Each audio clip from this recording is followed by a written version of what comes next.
pressure. So we're basically back where we started, with the chance for some more rather wet and rather windy weather. So more rain at times as we go through next week. It will sometimes be windy, but still feeling quite warm for the time of year, especially where you see some sunshine.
Tonight at 10, the Prime Minister fights on as her future hangs in the balance, and the Chancellor warns the Cabinet spending cuts are coming.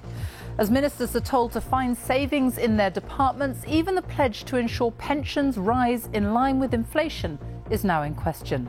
We'll have the latest from our political editor, also on the programme tonight.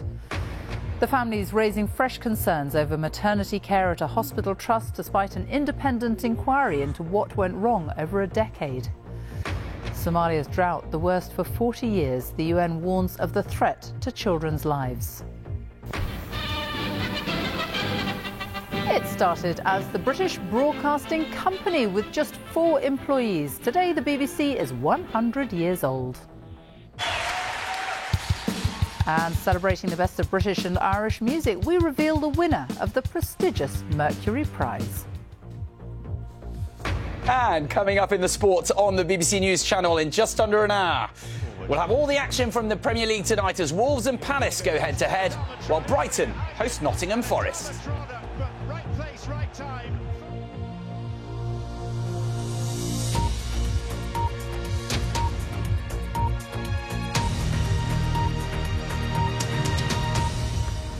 Good evening. The Prime Minister has spent the day battling to regain her authority amid unrest within her party. Liz Truss held a cabinet meeting this morning, during which the Chancellor made it clear that ministers must find savings within their departments. A Downing Street spokesperson signalled that even the pledge to keep pensions rising in line with prices next year, the so-called triple lock, may not be retained. Tonight, the International Monetary Fund, which had been so critical of Liz Truss's mini-budget, welcomed the reversal of the tax cuts, saying it signalled commitment to fiscal discipline. Our political correspondent Alex Forsyth reports. Is she finished now? As ministers met this morning,